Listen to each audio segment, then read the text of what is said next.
Hello दोस्तों, यदि आप लोग क्लास 12th में हैं तो ये वीडियो आप लोग के लिए काफ़ी इम्पोर्टेंट होने वाला है, क्योंकि इस वीडियो में हम केमिस्ट्री क्लास 12th के जो वीवीआई क्वेश्चंस है 5 मार्क्स का, वह आप लोग के इस वीडियो में हम बताने वाले हैं। क्योंकि आप लोग भी जानते हैं कि 2 नंबर के जो क्वेश्चंस होते हैं वो कोई भी लिख लेता है, लेकिन 5 मार्क्स के क्वेश्चंस को उतना अच्छे से कोई नहीं लिख पाता है। लेकिन इस वीडियो में हम आप लोग को इतना आसान तरीका से बताएंगे कि ये 5 नंबर का क्वेश्चंस बहुत ही आप लोग आसानी से सॉल्व कर दीजिएगा। ये केमिस्ट्री क्लास 12 का क्वेश्चंस है और इसमें हम आप लोग को 3 प्रकार के क्वेश्चंस को बताने वाले हैं, जो कि ये 5 मार्क्स के हैं। तो चलिए कौन कौन से क्वेश्चंस है आप लोग को हम बताते हैं। देखिए, पहला क्वेश्चंस आप लोग को बताएंगे हेनरी का नियम क्या है, उसके अनुप्रयोगों को लिखें। दूसरा क्वेश्चंस बताएंगे किसी द्रव में विलेयता को प्रभावित करने वाले कारक कौन कौन से होते हैं, ठीक है। और तीसरा क्वेश्चंस आप लोग को बताएंगे राउल्ट का नियम क्या है और डाल्टन के नियमानुसार उसके व्यंजक को प्राप्त करें। तो चलिए देर न करते हुए इन तीनों क्वेश्चनों को हम लोग ना सॉल्व करते हैं और आप लोग को बता देते हैं कि जितने भी छात्र हैं जो 2027 में एग्ज़ाम देने वाले हैं, वह उनके लिए ये क्वेश्चंस काफ़ी इम्पोर्टेंट है, ठीक है। क्योंकि इस क्वेश्चंस में काफ़ी आप लोग को बहुत ही आसान तरीके से और इजी तरीके से बताएंगे। तो चलिए पहला क्वेश्चन हम लोग सॉल्व करते हैं। तो देखिए, हेनरी का नियम क्या होता है इसको हम लोग समझ लेते हैं, ठीक है। जैसा कि क्वेश्चन में आप लोग को बताया गया था ना, तो देखिए इस नियम के अनुसार क्या होता है हेनरी का नियम। देखिए, किसी गैस का वाष्प अवस्था में, ठीक है, जो वाष्प दाब होता है यानी आंशिक वाष्प दाब होता है, उस विलयन में गैस के मूल अंश के सीधा क्या होता है, समानुपाती होता है, ठीक है। यानी ऐसा आप समझ लीजिए कि अगर किसी द्रव में मान के चलिए किसी गैस का वाष्प बन रहा है, तो जो उसका वाष्प दाब होगा उस गैस के मूल अंश के सीधा क्या होगा, समानुपाती होगा। तो आप लोग यहाँ पर एक लाइन जोड़ लीजिएगा, ठीक है। P समानुपाती क्या करिएगा, x कर लीजिएगा, ठीक है। तो अब देखिए, कोई भी चीज़ अगर समानुपाती हटता है तो क्या आता है, इक्वल आता है, बराबर चिन्ह आता है, ठीक है। तो लिखेंगे P बराबर एक नियतांक आएगा KH इंटू क्या हो जाएगा, x हो जाएगा, ठीक है। जब भी कोई समानुपाती चिन्ह हटता है तो वहाँ पर क्या आता है, कोई नियतांक आता है, और यहाँ पर नियतांक क्या है, KH आया, ठीक है। तो यहाँ पर क्या लिखेंगे, P बराबर के एच इंटू एक्स, जहाँ पर P क्या है, गैस का आंशिक दाब है, x क्या है, द्रव में घुली गैस का मूल अंश है, और KH क्या है, हेनरी नियतांक है, ठीक है। जो कि ये समानुपाती चिन्ह हटा था तो उसके जगह पे एक नियतांक आया था, ठीक है। तो यही कहलाता है हम लोग का हेनरी का नियम। फिर से एक बार आप लोग को बता देते हैं, समझ लिए। किसी गैस का वाष्प में जो आंशिक दाब होता है, उस विलयन में जो भी गैस के मोल अंश बनते हैं उसके सीधा क्या हो जाता है, समानुपाती हो जाता है, ठीक है। जिसको हम लिखते हैं P बराबर के एच इंटू एक्स। और आप लोग को पता ही थी कि P गैस का आंशिक दाब है, एक्स द्रव में घुली हुई गैस का मूल अंश है, और KH का है, हेनरी नियतांक है, ठीक है। चलिए अब इसके बाद जो हम लोग ना यहाँ पर आप लोग को एक और भी चीज़ें दिखा देते हैं, ठीक है। जैसा कि आप लोग को ना हम पहले से लिखे हुए हैं, ठीक है। यहाँ पर चित्र भी है, थोड़ा सा इस चित्र को भी समझ लीजिए ना। जैसे देखिए, यहाँ पर ना CO2 गैस था, जो कि इसमें आप लोग को ना ये देखने को मिल रहा है। तो इसका क्या बन रहा है, ये आंशिक दाब बन रहा है, ठीक है। कोई भी गैस अगर जल में रहता है तो वह जल के सतह पर आता है, और उसका जो वाष्प होता है वह दाब लगाता है। वहीं जो दाब होता है वह सीधे उसमें घुली हुई जो गैस की मात्राएं होती है, जिससे मूल अंश बनता है, उसी के सीधा क्या होता है, समानुपाती हो जाता है, ठीक है। आगे हम इसका जो दिया गया था चीज़ें उसको हम बताते हैं। अब चलिए हम इसके अनुप्रयोग को बताते हैं, ठीक है। अब देखिए, यहाँ पर हेनरी के नियमों का अनुप्रयोग क्या है, निम्नलिखित है। तो हेडिंग बना देंगे, हेनरी के नियम के अनुप्रयोग। पहला क्या होता है, शीतल पेय यानी ठंडा जल पीने वाला, और सोडा वाटर, ठीक है। यानी इन चीज़ों में हम लोग किसका इस्तेमाल करते हैं, हेनरी का नियम का करते हैं, ठीक है। चलिए इसको हम लोग पढ़ लेते हैं, समझ लेते हैं। देखिए, कोल्ड ड्रिंक्स और सोडा बोतलों में CO2 की उच्च घुलनशीलता, ठीक है, बनाए रखने के लिए उन्हें अधिक दाब पर क्या किया जाता है, सील किया जाता है। जैसे कि आप लोग जानते हैं कि देखिए, ये सारे के सारे हम लोग ना जानते हैं कि इसमें क्या होते हैं, CO2 गैस होता है। सपोज कीजिए कि इस कोको कोला का लिक्विड में ना हम लोग CO2 गैस को रखे हैं केवल, ठीक है। तो ये उसमें घुल नहीं पाएगा। उसको घुलाने के लिए हम लोग इस बोतल के सील को क्या करते हैं, उच्च दाब पर ना प्रेशराइज करके बंद करते हैं, जिसके वजह से काफ़ी लंबा समय बाद ये CO2 गैस क्या होता है, घुल जाता है। जैसा कि ये आप लोग को देखने को मिल रहा है, ठीक है। ये जो डायग्राम है इसमें आप लोग को देखने को मिल रहा है, और इसमें लिखा भी गया है कि CO2 गैस घुली हुई है, ठीक है। ये जैसा कि आप लोग देख रहे हैं, और इसी गैस का एक अपना क्या होता है, प्रेशर बनता है। जैसे ही इसको हम थोड़ा सा ना हिला डुला देंगे तो इसका खुद का प्रेशर बनेगा और यहाँ पर आ जाएगा, ठीक है। और ढक्कन जैसे ही खोलेंगे ये पूरा प्रेशर के साथ क्या होगा, बाहर निकल जाएगा। इसीलिए इसको हम लोग क्या करते हैं, ऊंच दाब पर इसको क्या किया जाता है, सील किया जाता है, यानी बंद किया जाता है। तो ये देख लीजिए, ये सारे के सारे जो चित्र देख रहे हैं, ऐसे चीज़ों में हम लोग क्या करते हैं, CO2 गैस यानी गैस की मात्राओं को हम लोग घुलाते हैं, ठीक है, जो कि ये पहला अनुप्रयोग में आता है। कोई भी प्रकार का लिक्विड होता है जो ठंडे के दिनों में हम लोग ना पीते हैं, जैसे कोल्ड ड्रिंक्स हो गया, तो उसमें हम लोग क्या करते हैं, CO2 की घुलनशीलता के लिए उसे अधिक दाब पर सील करते हैं, ठीक है। चलिए अब दूसरा हम लोग समझ लेते हैं। यहाँ पर देख लीजिए, यहाँ पर ढक्कन खुला है तो ये ऐसे दिख रहा है, और यहाँ पर सील खुलने पर ये जो गैस के बुलबुले हैं ये क्या आ जाते हैं, बाहर आ जाते हैं। सारे डायग्राम के द्वारा आप लोग को हम दिखा दे रहे हैं, ठीक है। ये डायग्राम को देख लीजिए ना। अब हम लोग चलते हैं दूसरा उसका अनुप्रयोग। देखिए दूसरा अनुप्रयोग क्या है, स्क्यूबा गोताखोरी, यानी इसको हम लोग ना गोताखोर भी कहते हैं, स्क्यूबा डाइविंग भी बोलते हैं ना। जैसे मान के चलिए समुद्र के गहराइयों में कोई जाता है, ठीक है, या फिर मान के चलिए लाश वगैरह जो समुद्र के अंदर रह जाती है या फिर काफ़ी गहराइयों में हो जाती है, तो वैसे चीज़ों को खोजता है जो ना, उससे हम लोग क्या कहते हैं, गोताखोर बोलते हैं, ठीक है। तो ये स्क्यूबा गोताखोर क्या होता है, चलिए इसको समझते हैं। देखिए दूसरा, गहरे समुद्र में गोताखोर उच्च दाब के कारण नाइट्रोजन जैसे गहरी कणों को अवशोषित करते हैं, ठीक है। जब देखिए गहरी समुद्र में गोताखोर जाते हैं, ठीक है, तो वो क्या काम करते हैं, अधिक गहराई होने के कारण वो नाइट्रोजन गैस को क्या करते हैं, अवशोषित करने लगते हैं, ठीक है। जिसके कारण, ठीक है, इनके रक्त में ना, यहाँ पर बोल देते हैं, देखिए जिनके कारण इनके रक्त में क्या होते हैं ना, नाइट्रोजन के बुलबुले बनने लगते हैं। नाइट्रोजन के क्या बनने लगते हैं, बुलबुले बनने लगते हैं। इस बीमारी को यानी इस घटना को हम लोग क्या बोलते हैं, बेंड्स बोलते हैं, जो कि दर्दनाक स्थिति काफ़ी दर्द उत्पन्न करता है, ठीक है। इसी से बचने के लिए हम लोग हीलियम मिश्रित हवा यानी ऑक्सीजन सिलेंडर का क्या करते हैं, उपयोग करते हैं, ठीक है। तो ये भी आप लोग ना थोड़ा सा ध्यान रखिएगा कि जो स्क्यूबा डाइवर होते हैं, जब वो समुद्र की गहराइयों में जाते हैं तो उसमें क्या होता है कि सतह पर क्या होता है, कम दाब होता है, और अंदर क्या होता है, ज़्यादा दाब होता है, जिसके वजह से नाइट्रोजन के क्या होते हैं, बुलबुले बनने लगते हैं। और उसी बुलबुले से बचने के लिए, ठीक है, यानी वैसा दर्दनाक स्थिति न हो, तड़पन न हो, उससे बचने के लिए हम लोग क्या लेते हैं, ऑक्सीजन सिलेंडर ले जाते हैं। जैसा कि ये आप स्क्यूबा डाइवर को देख सकते हैं, ये पीछे क्या किया, ऑक्सीजन सिलेंडर बंधा है, ठीक है, और इसके थ्रू जो पाइप आता है, इससे ये क्या करता है, इस गैस को ऑब्जर्व करते हैं, हीलियम मिश्रित गैस को क्या करता है, सांस लेता है, जिसके कारण इसके ब्लड में नाइट्रोजन नहीं घुल करके ये गैस घुलता है, और इसको थोड़ा सा भी दर्दनाक स्थिति का सामना नहीं करना पड़ता है, ठीक है। तो ये भी किस नियम पर आधारित है, हेनरी के नियम पर ही क्या है, आधारित है। तो आप लोग ध्यान रखिएगा क्यों आधारित है बताते हैं। देखिए ब्लड हम लोग का क्या है, लिक्विड है, ब्लड हम लोग का लिक्विड है, और ऑक्सीजन क्या है, गैस है। तो जब लिक्विड में गैस अगर डिजल्व होता है तो किसके अंतर्गत आ जाता है, हेनरी के नियम के अंतर्गत आ जाता है ना। तो यहाँ पर जैसा कि आप लोग चित्र में सब कुछ देख रहे हैं, इस चित्र को अच्छे से समझ लीजिए, देख लीजिए। और ये स्क्यूबा डाइवर है, और ये ऑक्सीजन सिलेंडर है, ये स्क्यूबा डाइवर है, ये ऑक्सीजन सिलेंडर है, और इस ऑक्सीजन सिलेंडर में क्या होता है, हीलियम मिश्रित गैस होता है, जिसको हम लोग ऑक्सीजन सिलेंडर भी बोलते हैं ना। यही गैस के कारण ये नाइट्रोजन के बुलबुले उसके रक्त में नहीं बनता है, जिसके वजह से उसको बेंड्स नहीं होता है, और आसानी से वो समुद्र की गहराइयों में आता है, और आसानी से समुद्र की गहराइयों से निकल जाता है, ठीक है। तो ये उसका क्या है, दूसरा। अब चलिए हम लोग तीसरे को देख लेते हैं, ठीक है। अब देखिए जैसे समुद्र की गहराइयों में जाइएगा तब वो दिक्कत होगा, और समुद्र का रहे यानी पहाड़ों पर या फिर ऊंचाइयों पर जाइएगा तब आपको दिक्कत होगा। तो यहाँ पर एक क्वेश्चन और है, देखिए अधिक ऊंचाइयों पर, ये तीसरा है, ठीक है, तीसरा में लिखिएगा, अधिक ऊंचाइयों पर सांस लेने में समस्या, ठीक है। जैसे कि मान के चले गहराइयों में जाते थे तो सांस लेने में समस्या होती थी, और ऊपर भी जाएंगे तो भी क्या होगा, सांस लेने में समस्या होगी। तो इसके लिए हम लोग क्या पढ़ते हैं, देखिए ऊंचाई पर ऑक्सीजन का आंशिक दाब कम होता है, जिसके कारण रक्त में ऑक्सीजन घुलती हैं, जिससे सांस लेने में कठिनाइयाँ होती है, ठीक है। यह पर्वतारोहियों में कमजोर और सोचने की क्षमता को क्या करता है, कम कर देता है। यहाँ पर ना थोड़ा सा ध्यान दीजिएगा, यहाँ पर लिखा है कि ऊंचाई पर ऑक्सीजन का आंशिक दाब कम होता है, जिसके कारण रक्त में ऑक्सीजन क्या होता है, घुलती, यानी ज़्यादा मात्रा में घुल जाता है, जिससे सांस लेने में क्या होती है, कठिनाइयाँ होती है।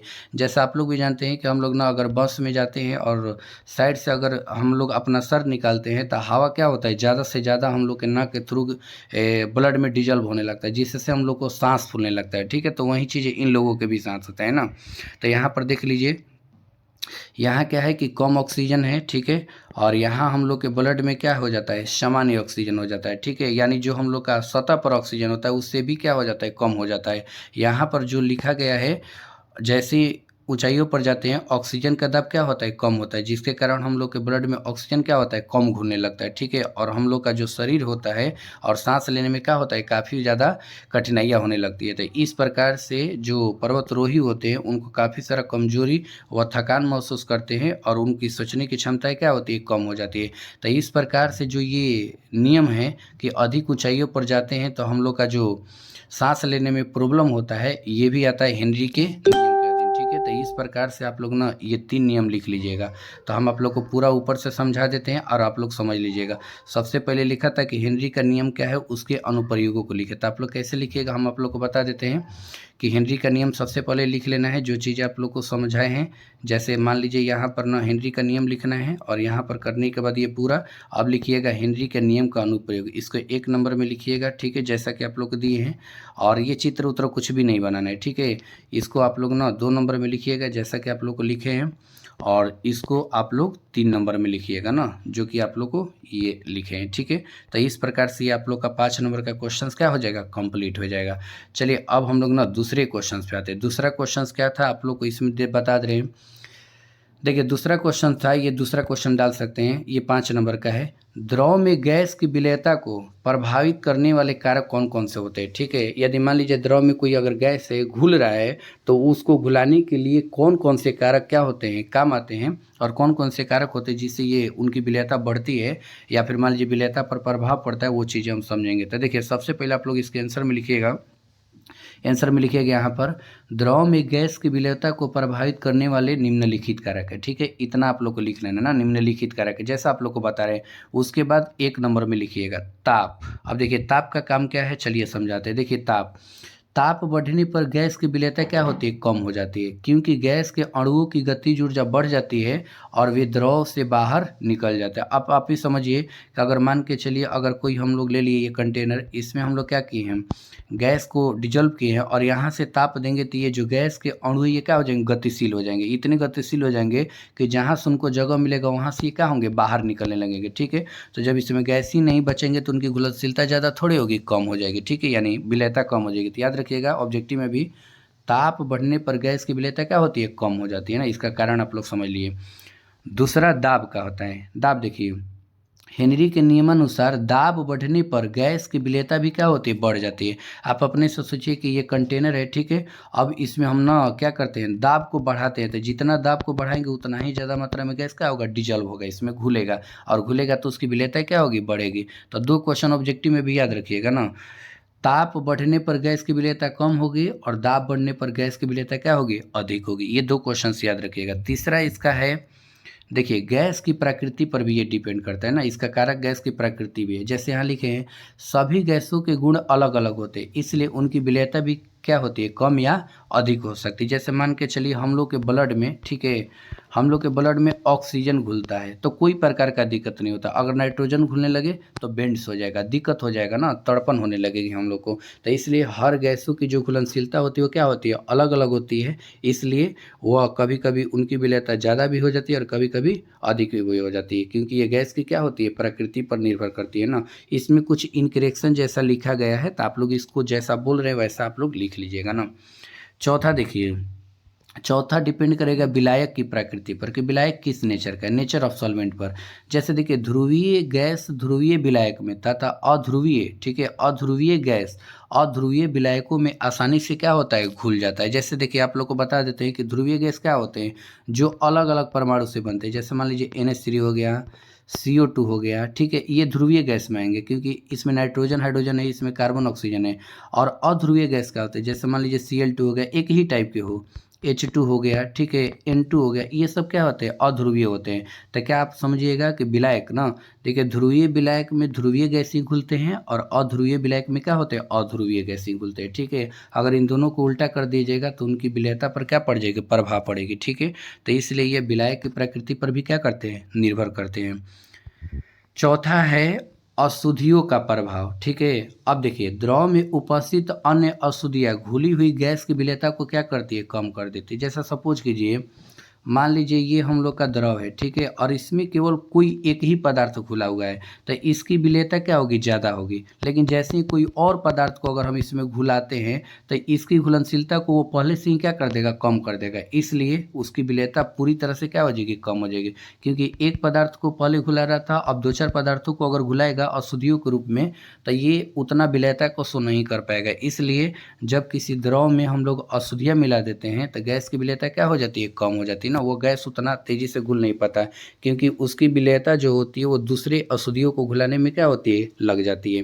तो इस प्रकार से दूसरा क्वेश्चंस भी हम लोग कंप्लीट कर लिए ना। इस दूसरे क्वेश्चंस को आप लोग समझ लिए, क्या था क्वेश्चन था, द्रव में गैस की विलेयता को प्रभावित करने वाले कारक कौन कौन से हैं। तो आप लोग जान गए, पहला क्या है, ताप है, दूसरा दाब है, तीसरा गैस की प्रकृति है, और चौथा विलायक की प्रकृति, और पांचवा क्या है, अशुद्धियों का प्रभाव है। तो इसको भी आप लोग एकदम बहुत ही अच्छे से लिख लीजिएगा ना। इसके डायग्राम को बनाना नहीं है, हम ऐसे ही ये AI से बनाए हैं, इसलिए ये डायग्राम अपने आप ही क्या किया है, इसमें दे रखा है। तो आप लोग इसके डायग्राम को मत बनाइएगा ना, बस केवल लिख लीजिएगा। अब चलिए सबसे इम्पोर्टेंट क्वेश्चंस ये देखते हैं, राउल्ट का नियम, ठीक है। क्वेश्चंस क्या है, तीसरा, राउल्ट का नियम क्या है, ठीक है, और डाल्टन, यहाँ डाल्टन लिख लीजिएगा ना। डाल्टन के आंशिक दाब के नियमानुसार उसके व्यंजक को प्राप्त करें। जैसा ये क्वेश्चंस बहुत ही इंपॉर्टेंट है कि राउल्ट का नियम क्या है और डाल्टन के आंशिक दाब के नियमानुसार उसके व्यंजक को क्या करना है, प्राप्त करना है। तो चलिए सबसे पहले इसको हम लोग देख लेते हैं, राउल्ट का नियम क्या है। देखिए राउल्ट का नियम क्या कहता है, इस नियम के अनुसार सबसे पहले लिखिएगा ना, किसी आदर्श विलयन में किसी वाष्पशील अवयव का आंशिक दाब, ठीक है, वाष्पशील जैसे पेट्रोल हो गया वैसे पदार्थों की ना, वाष्पशील अवयव का आंशिक दाब उस अवयव के मूल अंश तथा शुद्ध द्रव के वाष्प दाब के क्या होता है, गुणनफल के बराबर होता है ना। यानी देखिए जो वाष्पशील अवयव होगा और उसका जो आंशिक दाब P होगा, उसमें उपस्थित उसके मूल अंश और उसके वाष्प दाब के सीधा गुणनफल के क्या होगा, समानुपाती होगा, यानी इक्वल होगा, यानी बराबर होगा। जैसे देखिए आप लोग को बताते हैं, मान लीजिए अवयव का आंशिक वाष्प दाब क्या है, P है, और मूल अंश मान लीजिए X है, और ये शुद्ध द्रव का जो वाष्प दाब है ये क्या है, P0 है, समझिए P0 है, ठीक है। मान लीजिए अवयव A लेते हैं तो ये PA हो जाएगा, ये XA हो जाएगा, और ये P0A हो जाएगा। अगर अवयव B लेते तो ये PB हो जाता, और ये XB हो जाता, और ये क्या हो जाता है, P0B हो जाता। तो सब कुछ समझ रहे हैं। तो कह रहा था कि जो उसका आंशिक वाष्प दाब है, मूल अंश और शुद्ध वाष्प दाब के गुणनफल के क्या होता है, बराबर होता है। तो चलिए इसको देख लेते हैं। देखिए ये हो गया हम लोग का आंशिक दाब, और P0A इंटू क्या है, XA, यानी मोल अंश और शुद्ध अवस्था में वाष्प दाब के गुणनफल के क्या है, बराबर है। अगर अवयव B की बात करेगा तो क्या करेंगे, PB बराबर, आप लोग ऐसे लिखिएगा ना, B नीचे लिखिएगा, PB बराबर P0B इंटू क्या लिखिएगा, XB ना, आप लोग नीचे लिखिएगा ऐसे करके, ठीक है। ये AI से बना है इसलिए ये ऐसे लिख रहे हैं। और PA को क्या लिखिएगा, PA बराबर, ठीक है, P0A इंटू क्या लिखेगा, X से, ठीक है। तो इस प्रकार से आप लोग राउल्ट का नियम भी समझ गए। तो राउल्ट का नियम यही कहता है कि किसी आदर्श विलयन में जो वाष्पशील अवयव का आंशिक दाब होता है वह मोल अंश और शुद्ध द्रव के वाष्प दाब के गुणनफल के क्या होता है, बराबर होता है, जैसा कि आप लोग देख लीजिए। अब हम लोग जहाँ करके लिख लेंगे कि क्या है, देखिए P और PB क्या है, विलयन में अवयव A और B का आंशिक दाब होता है, ठीक है। XA और XB क्या होता है, A और B का मूल अंश है, ठीक है, अवयव A और B का मूल अंश है। और P0A और P0B क्या है, शुद्ध अवस्था में, ठीक है, अवयव A और B का वाष्प दाब है, ठीक है। तो इस प्रकार से जो चीज़ें हम बोल रहे हैं उसको आप लिख लीजिए, ठीक है। ये AI से बना है इसलिए थोड़ा सा इनकरेक्शन जैसा है ना, लेकिन जो बोल रहे हैं उसको आप लोग लिख लीजिएगा ना। अब हम लोग चलते हैं, देखिए डाल्टन के आंशिक दाब के नियमानुसार, डाल्टन के आंशिक दाब के नियमानुसार क्या होता है, चलिए इसको समझ लेते हैं। देखिए इस नियम के अनुसार क्या होता है कि गैसों के मिश्रण का, ठीक है, जितना भी गैस हो उसका कुल दाब उसके आंशिक दाब के योग के क्या होता है, बराबर होता है। अगर मान के चलिए एक ये कंटेनर हो गया, इस कंटेनर में दो गैस है, एक मान लीजिए A का है और दूसरा क्या है, B का है, तो दोनों गैसों के जो आंशिक दाब होंगे, ठीक है, जैसे मान लीजिए इसका आंशिक दाब P हो गया और इसका क्या हो गया, PB हो गया, तो दोनों के आंशिक दाब के योग यानी जोड़ के क्या होगा, बराबर होगा। जैसे आप लोग देख रहे हैं इसमें PT बराबर P टोटल यानी कुल आंशिक दाब PA प्लस क्या होगा, PB, ठीक है। और आप लोग जानते हैं PA बराबर क्या होता है, P0A इंटू X होता है, और PB बराबर क्या होता है, P0B इंटू XB होता है। इस चीज़ का हम इस्तेमाल नीचे करेंगे ना। जैसा आप लोग देखिए, अब इसको कैसे थोड़ा सा सॉल्व कर दीजिएगा। माना विलयनों में दो वाष्पशील द्रव A और B हैं और वाष्प अवयव में ए का मूलंश x है और बी का मूलंश क्या है x भी है। तो डाल्टन के यहाँ पर लिखिएगा ना, चाहे इसके नियमानुसार लिखिएगा, ठीक है, यहाँ पर लिखिएगा इसके नियमानुसार ना, जैसा कि थोड़ा सा ये मिसटाइपिंग किया है। तो लिखिएगा यहाँ पर पी बराबर क्या हो जाएगा P A plus P B. अब सब जानते हैं कि पी ए का फॉर्मूला क्या होता है P not A into X A plus P B का क्या होता है P not B into X B. यही आप लोग का ना डाल्टन के नियमानुसार क्या है ये व्यंजक है। तो इस प्रकार से जो हम लोग ये व्यंजक निकाले हैं ये डाल्टन के नियमानुसार निकाले हैं। तो ये भी क्वेश्चंस बहुत ही इंपॉर्टेंट्स है और इस क्वेश्चंस को आप लोग बहुत ही अच्छे से समझिएगा ना। फिर से आप लोग एक बार समझा देते हैं। कह रहा था कि डाल्टन का राउल्ट का नियम क्या है और डाल्टन के आंशिक दाब के नियमानुसार उसके व्यंजक को प्राप्त करें। तो सबसे पहले हम लोग डाल्टन क्या बोलते हैं राउल्ट का नियम पढ़े, जैसा कि ये चीज़ आप लोग देख लिए और इसी नियम से हम लोग डाल्टन का नियम भी पढ़ लिए, ठीक है। डाल्टन के आंशिक दाब का नियम जो कि इन दोनों आंशिक दाबों का योग क्या होता था बराबर। अब इसके लिए हम क्या किए हैं दोनों को सूत्र रख दिए हैं और रखने के बाद जो ये नीचे एक व्यंजक बना है, ठीक है, यही हम लोग का व्यंजक प्राप्त करना था। तो इस प्रकार से ये हम लोग तीनों क्वेश्चंस को काफ़ी बहुत बढ़िया से समझ लिए हैं। आप लोग इन क्वेश्चन को अच्छे से समझ लीजिएगा, लिख लीजिएगा और याद भी कर लीजिएगा, क्योंकि देखिए बोर्ड एग्जाम में 2 मार्क्स के क्वेश्चंस को लिखना बहुत आसान होता है, लेकिन 5 मार्क्स के क्वेश्चंस को लिखना आसान नहीं होता है। इसे हम लोग ना अच्छी तरह से 2 बार 3 बार या 4 बार भी हम लोग अच्छे से क्या करते हैं रिवीजन करते हैं, तब जाकर के ये क्वेश्चंस हम लोग को याद रहता है, नहीं तो ये याद क्वेश्चंस रहेगा नहीं, ठीक है। तो इसलिए आप लोग ना इन सारे क्वेश्चनों को अच्छे से आप लोग लिख लीजिएगा। आगे के वीडियो में हम आप लोग को इसके आगे का जो 5 मार्क्स का जो क्वेश्चंस होगा उसको हम बताएंगे। तो चलिए आज के लिए इतना ही, थैंक्स।